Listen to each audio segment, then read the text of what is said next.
What's up, guys? I'm back here because one, I haven't done a video in a really long time, and a lot of people have been asking me to do one again, and I want to. It's not like I neglect to do it because I don't want to. I just I don't know. Been busy with life, and things just you know kind of pile up, and I don't really ever find the time. So here I am. Fear not. And then the other reason I wanted to do a video is because it's in regards to the news on the new Halloween movie. As most of you guys know that watch my channel, I'm a huge Halloween fan. Most of you guys are too. That's why you're subscribed.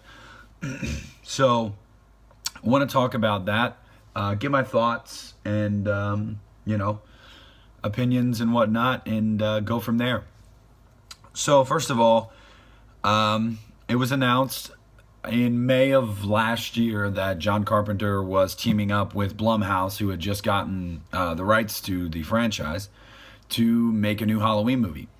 And I was super stoked about that for a couple of reasons. Blumhouse is not the type of company that ever they don't dick around, so to speak. If they're going to make a movie, they're going to make a movie. And so when they announced it, I was like, okay, this is going to happen. Like, this is a pretty well-renowned company, and they've done very well with horror movies.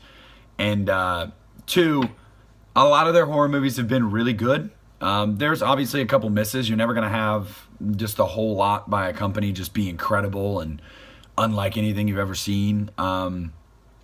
So that's a good thing. But the biggest thing for me is they make their movies cheap. They find a way to make their movies for cheap, because horror doesn't really need to be a $25 million budget kind of movie. When you do that, you start to lose the kind of gritty realism to a horror movie. You start to just add, it looks too glossy, it looks too pretty, it looks too overproduced, and it's just, they don't focus on the elements of horror as much, and the look of it, and the feel, and the tone, and all that. So a lower budget, I think, is good. For example, you look at the original Halloween from '78, and obviously that's almost 40 years ago, but it was a low budget movie. And then compare it to Halloween 2 from '81, and for the time that was a big budget movie, and you can just see the differences. You can see the simplicity is it's down in the second one. And that's just one example off the top of my head. But so I love the idea of making a horror movie, a Halloween movie, on a low budget. And maybe not low budget, but lower than what most Hollywood movies are. And I think that bodes well for the look and the overall tone and feel of the film.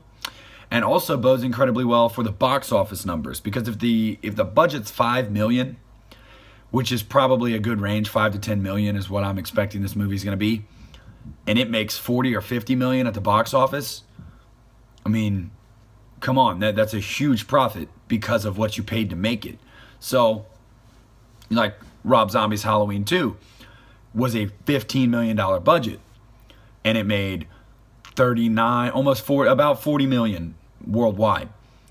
Now, that in my eyes is successful. That in my eyes is, it did well. It made almost 3 times its budget back, but you're also going to have to add a couple million on for marketing and whatnot. So it probably only made its budget back. It probably only doubled. In their eyes, it was a step down from Rob Zombie's Halloween, monetarily speaking. And it made half of what his first one did, but I don't think it was a failure at the box office. But when you obviously have to compare the two, yeah.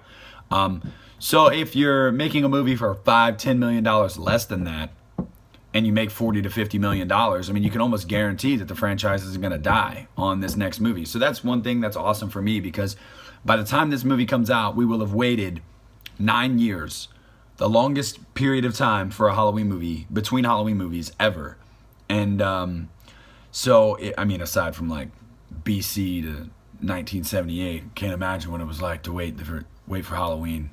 I'm being totally sarcastic, but Yeah, so, and I don't want to see the franchise die. I want to see them keep making movies. As long as they have solid ideas, if they have, if they even have minimal money, but they have a solid idea, make it, put it out there. I want to see it. I know a lot of you guys, thousands of us, tens of thousands of us, we want to see Michael Myers. Like, we just want a solid story. I don't care how much it costs to make it. But anyway, the news at hand, like I said, I'm sure all you guys have heard about it, but just to recap, about a week and a half ago, they came out with the news. John Carpenter announced via his Facebook page that David Gordon Green will be directing the movie and co-writing with Danny McBride, best known for Your Highness, This Is the End, Pineapple Express, so comedy. And John Carpenter will be executive producing. Also, he put in there that he will be giving his input at any time they want it or need it during the filming of the movie, so he can have his his touch, add his touch to the movie. And they also said that shit, I totally lost my train of thought. But he also said that he might be he thinks he's gonna do the music. It'd be kind of cool, is what he said. He's gonna do the music. I mean, if he's even pondering it, he's gonna do the music. So we got a composer, we got a writer, well, two writers, we got a director, we got a production team, and we have a release date, October 18th, 2018, the 40th anniversary of Halloween. I don't know if they did this on purpose after they announced it last year that they were going to be making a new one, and then they were like, oh, let's wait and have it released in 2018 so it can be the 40th anniversary. And that's awesome, because you're going to have the 40th anniversary of the movie, and you're also going to have the 40 Years of Terror convention in South Pasadena when the movie is just getting released and everything. So the hype for the Halloween franchise is going to be at an all-time high, and for good reason. My thoughts really quick.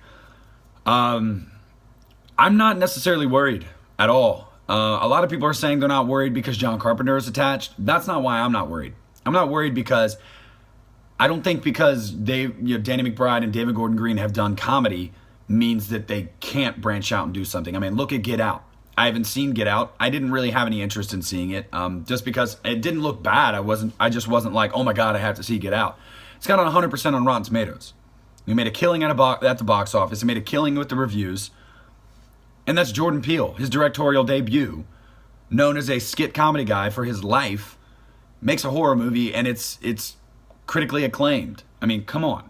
Just because if they're filmmakers and they're screenwriters, no matter what genre they're in, they're talented. They know the business. They know what they're doing. So I'm not really worried about that. I think they'll do just fine, personally. But yeah, so I'm not really worried about that. I think that they're going to bring a freshness, something that none of us expected. If you would have told me that David Gordon Green and Danny McBride were going to be writing and directing the new Halloween movie 5 years ago, I would have told you that you're on drugs. And you may have been on drugs, but you were right. So kudos. But yeah, so I'm stoked for that. I'm stoked. It's bittersweet that it's the 40th anniversary when it's coming out, because it's awesome. It'll be an anniversary type of movie. It'll have that feel and the hype and everything. But I have to wait another year and a half. So that kind of sucks. But it is what it is. Personally, Danny McBride said that nobody was going to be... Oh, well, not personally. I'm just jumbling my words. Danny McBride said that nobody was going to be laughing. That they were going to take this back to the roots, the feel, the mythos of Michael Myers from the first two movies. A lot of people are saying that means it's going to be a sequel to the first two. I'm not reading it that way. I'm just reading it saying it's going to be closer in feel and tone and story to the first two Halloween movies than any of the other following movies. So we don't know what the story is yet. We don't have any actors or anything. We don't have any of that information. All we know is that two guys that are well known in the comedy world, although might I add, David Gordon Green made a movie called Joe with Nicolas Cage that was actually a really good movie, and that was more of like it was a darker, more serious movie, and it panned out really well. So I think he can do it. I'm not worried about it. So yeah, we've got Danny McBride, David Gordon Green, John Carpenter, Blumhouse, Trancas, teaming up, making this Halloween movie. bringing it back to the roots, as they say, revolutionizing it, as John Carpenter said. So yeah, I'm really stoked about this movie, guys. There's nothing compares to seeing Michael Myers for the first time on the big screen. When you're watching the movie on the big screen and you see him for that first time in the movie, there's nothing like it. I've only had the ability to see 3 movies in Halloween movies in the theater. One of them, unfortunately, was Resurrection. But it's a great feeling. It's really cool. And following the production leading up to the movie getting released, and the set photos and the trailers and the interviews, I can't wait to go through all that again. I can't wait to go through that. It's going to be awesome. I'm super excited. I can't wait for this movie to come out. I hope you guys are excited. I hope you guys are trusting Danny McBride and David Gordon Green to bring a flair and a flash to this franchise that we haven't had in a while. And I'm really stoked. So thanks for watching, guys. Go ahead and comment, like, subscribe. And Coastal Star Beasto 9 signing off.